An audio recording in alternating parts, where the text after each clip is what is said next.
No. Strategi recycle pemimpin lama, taktik terdesak atau kejayaan politik. Langkah UMNO menarik balik penggantungan pemimpin seperti Tajuddin Abdul Rahman adalah bukti jelas parti itu semakin terdesak memulihkan imejnya yang kian tenggelam selepas PRU15. Khairi Jamaluddin dan Syahril Hamdan mungkin dilihat sebagai aset berpotensi, tetapi apakah ini petanda UMNO sudah kekurangan bakat baharu untuk memimpin? Strategi ini menunjukkan UMNO masih bergantung kepada old guard dan nostalgia lama, bukan reformasi sebenar.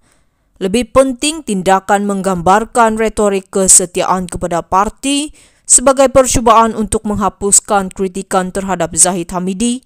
Adakah UMNO benar-benar ikhlas membuka pintu kepada perubahan atau ini hanya sandiwara politik untuk memenangkan akar umbi yang sudah bosan?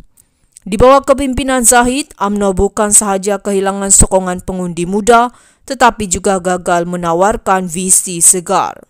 Berbanding dengan Pakatan Harapan di bawah Anwar Ibrahim yang terus memacu dasar inklusif dan reformasi, UMNO kelihatan seperti parti yang kian usang dan bertahan dengan manipulasi politik dalaman.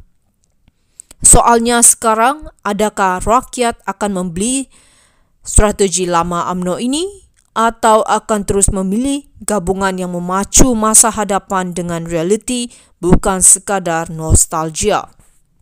No.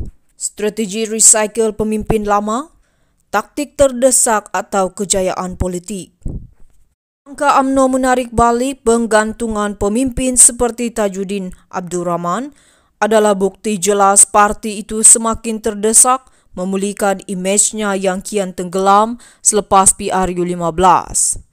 Khairi Jamaluddin dan Syahril Hamdan mungkin dilihat sebagai aset berpotensi, tetapi apakah ini petanda UMNO sudah kekurangan bakat baharu untuk memimpin? Strategi ini menunjukkan UMNO masih bergantung kepada old guard dan nostalgia lama, bukan reformasi sebenar. Lebih penting tindakan menggambarkan retorik kesetiaan kepada parti sebagai percubaan untuk menghapuskan kritikan terhadap Zahid Hamidi. Adakah UMNO benar-benar ikhlas membuka pintu kepada perubahan atau ini hanya sandiwara politik untuk memenangkan akar umbi yang sudah bosan? Di bawah kepimpinan Zahid, UMNO bukan sahaja kehilangan sokongan pengundi muda tetapi juga gagal menawarkan visi segar. Berbanding dengan Pakatan Harapan di bawah Anwar Ibrahim yang terus memacu dasar inklusif dan reformasi, UMNO kelihatan seperti parti yang kian usang dan bertahan dengan manipulasi politik dalaman.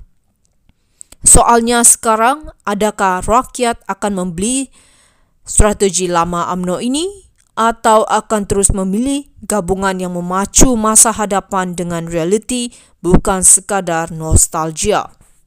No. Strategi recycle pemimpin lama, taktik terdesak atau kejayaan politik.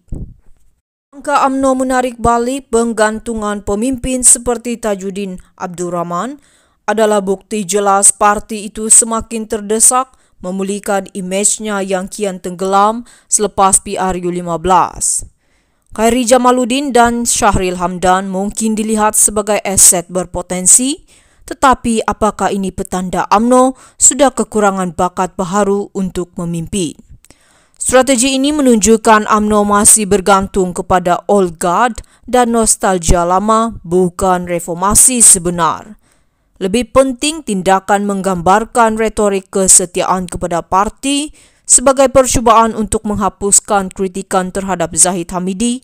Adakah UMNO benar-benar ikhlas membuka pintu kepada perubahan atau ini hanya sandiwara politik untuk memenangkan akar umbi yang sudah bosan?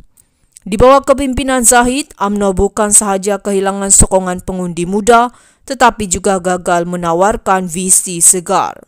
Berbanding dengan Pakatan Harapan di bawah Anwar Ibrahim yang terus memacu dasar inklusif dan reformasi, UMNO kelihatan seperti parti yang kian usang dan bertahan dengan manipulasi politik dalaman. Soalnya sekarang, adakah rakyat akan membeli strategi lama UMNO ini atau akan terus memilih gabungan yang memacu masa hadapan dengan realiti bukan sekadar nostalgia? UMNO, strategi recycle pemimpin lama, taktik terdesak atau kejayaan politik. Langkah UMNO menarik balik penggantungan pemimpin seperti Tajuddin Abdul Rahman adalah bukti jelas parti itu semakin terdesak memulihkan imejnya yang kian tenggelam selepas PRU15. Khairi Jamaluddin dan Syahril Hamdan mungkin dilihat sebagai aset berpotensi, tetapi apakah ini petanda UMNO sudah kekurangan bakat baharu untuk memimpin? Strategi ini menunjukkan UMNO masih bergantung kepada old guard dan nostalgia lama, bukan reformasi sebenar. Lebih penting tindakan menggambarkan retorik